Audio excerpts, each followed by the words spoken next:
It's Elizabeth Huston from Elvis Astrology at elvisastrology.com. Thank you so much for joining me today. So today I am going to discuss my take on the astrological forecast for May 2018.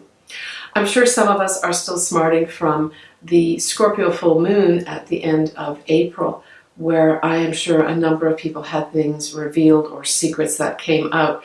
I just hope you aren't smarting too much from that. So let's start off with the big news for May 2018, and that is that Uranus will finally be going into Taurus for the first time since 1934. And that was the time of close to the onset of World War II. Women were also getting the vote, and Hitler was close to taking power at that time, very active. Now, time before that would have been 1850 to 1859, and of course that was the Industrial Revolution that really did revolutionize everything. If you think of all the many things throughout every part of life was drastically changed as a result of that. When we look at Taurus, we find that it's mainly associated with money, wealth, and valuable things. So I would say we could see some major unexpected changes with how our money is made, how it's traded, and how our wealth is distributed.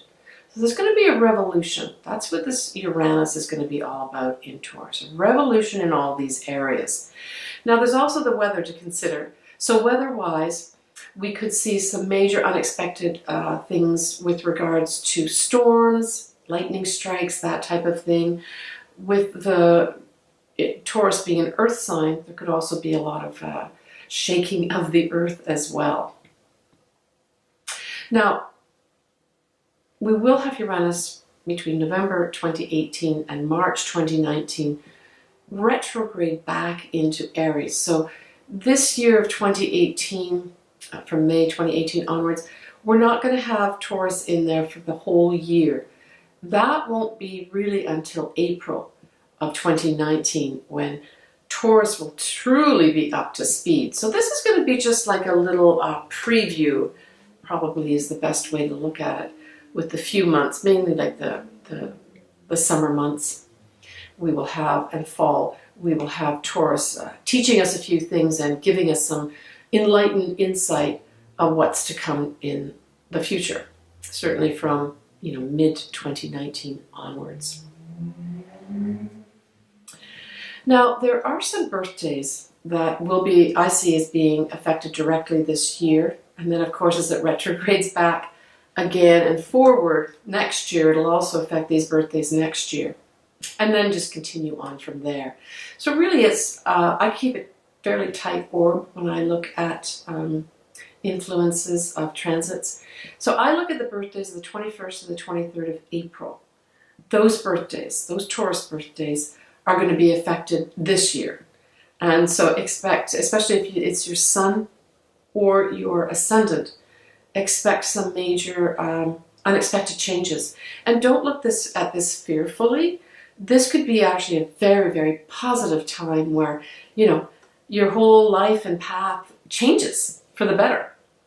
And one person in particular that might be affected by that is Queen Elizabeth II, because her birthday, her official birthday that is on the 21st of April. So by the time you actually see this video on YouTube or on my site, she will have had her birthday.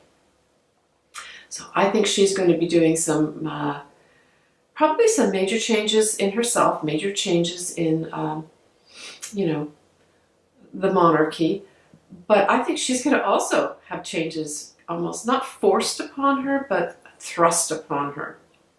So let's see what happens and evolves with her in particular, of the royal family. So the other thing that we've got happening around this time, the 15th of May, is we've got this new moon in Taurus. We also have Mercury there too.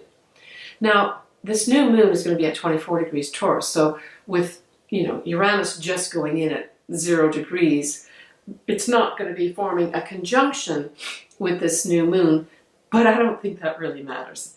Uranus, I think, has its tentacles will be out there influencing this new moon.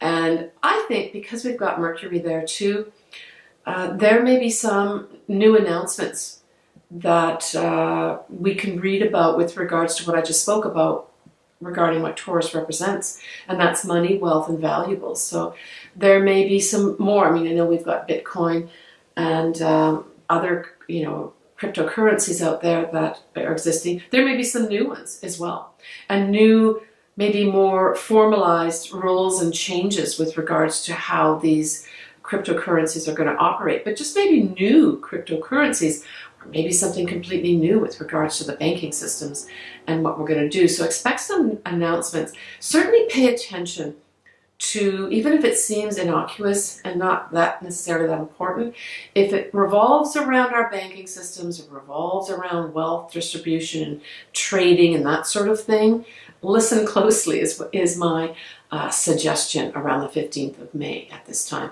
There's definitely going to be some kind of announcement made that will be important to all of us. We also have Pluto and Mars, so that's transformational power basically.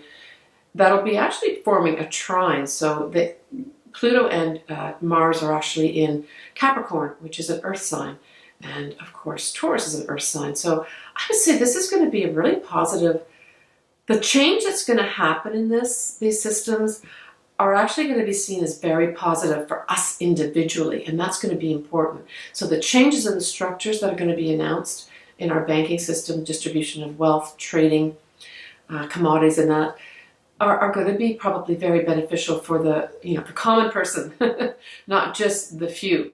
Now, we also have Venus operating around this time. Now, for the first half of May 2018, we have Venus is going to be in Gemini.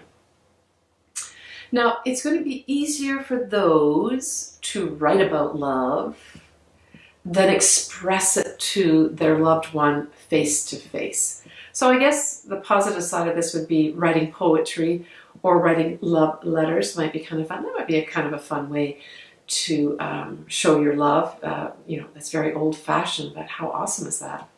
But it does suggest a flirtatious mood is going to be around in the first half of May. That's the effect of Gemini. So Gemini is a little bit sort of flitty and flirtatious when it's coupled up with Venus here. But when we go into the second half of the month, Venus will then be going into Cancer. And really, this is a time where, especially because eventually around, it's going to be around the 19th of May, we will have, and beyond, Venus forming some trines both to Jupiter and Neptune. And Jupiter and Neptune will be trining themselves too, which is exactly, so that's like high spiritual, psychic messages. Trines are easy, relatively speaking. They can be overlooked for sure, but trines are, great opportunities to enlighten yourself and really, listen to any spiritual messages, get involved in spiritual work, anything like that will bring positive rewards, because Jupiter certainly is about rewards as well. Saturn is too, but Jupiter brings the goodies. And so with Venus there, certainly, this is a time where you're going to want to enjoy yourself. It's a great time for social interactions, getting together with your friends. And certainly, there'll be a lot of great maybe memories made around this time. Vacations and holidays are well certainly set up. And when we combine this with Venus trining Neptune specifically, we can have a couple things happening. That can be anything from daydreaming, right? So we've got Neptune and Venus together where you just, daydream away. There's nothing wrong with that to some extent, but it can also bring great compassion, where that deep Venus love coupled with Neptune is truly compassionate and really looks at those that really need help and does something about it. Now, when we look at relationships here, because Venus, as you know, is about love too, this can be very spiritual, but it can also be illusory. And that's that Neptune part. Neptune kind of has two sides to it. It can be very high level love, but it can also drop to the depths of deception. So I would say if any relationships do start forming around this time, it could be really high level compassionate love. It could be just a high spiritual twin flame, but it could also be, some things that are deceptive. So again, just give some time to that, and maybe next month take a look and see what's going on when there's going to be other aspects happening. Now around the 20th, or actually around the 20th, just after that, the 26th to 27th of May time, Venus in Cancer will be opposing Saturn in Capricorn. Now, what this sets up is kind of a tug. It's a tug between duty and enjoying yourself. So don't wallow in self-pity is my take on that. This will pass. It's just going to be a time when you're going to want to enjoy yourself and have fun with your friends, and duty is going to step in and say, hold on, you got to take care of this first. So I guess my suggestion here would be take care of your responsibilities and duties and then go have some fun. So on the 29th of May, we have a full moon in Sagittarius at 8 degrees. It will be loosely trining the north nodes that are still in Leo. And so with a full moon like this, we have the sun and moon in opposition. So the sun will be in Gemini with the moon in Sagittarius. So certainly we're probably going to want to be, socializing around this time. We may have messages that come in to help us realize how you really need to adjust your high-level goals. So these are the goals that you would set with regards to, say, your career, where you want to go from being a manager to a director. These are high-level goals where, who do I really truly want to be in my life? What do I really want? When I die, what do I want to be remembered for? It's those types of goals, really the high level. Around this full moon, you're going to be prompted to align those high level goals so it better fits in with your destiny. So it might be just a little tweaking.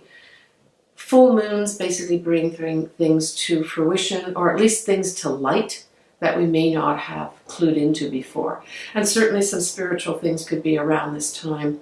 Might be a good time too to even attend a spiritual event that can, give you incentive or enlightenment to areas of your life that maybe you're just still a bit confused or puzzled about. Well, there is another thing happening this month of significance, and that would be that Prince Harry and Meghan Markle are getting married on the 19th of May. So I want to wish them best wishes and congratulations to both of them on that day. If you're on the West Coast, the wedding will take place around 4 a.m. our time. I think I might get up and make some crumpets and strawberries and cream, maybe even a little bit of champagne. Actually, a champagne cocktail was Princess Diana's favorite drink, so I think I'm going to make one of those just to celebrate them. Just one. All right, I want to end this video with a quote from Rumi. Rumi is one of my favorite poets, and he speaks and writes so eloquently about love, true love, deep love. So this is it. Wherever you are and whatever you do, be in love. Wherever you are and whatever you do, be in love. Take care of yourself, everyone. I will see you in June.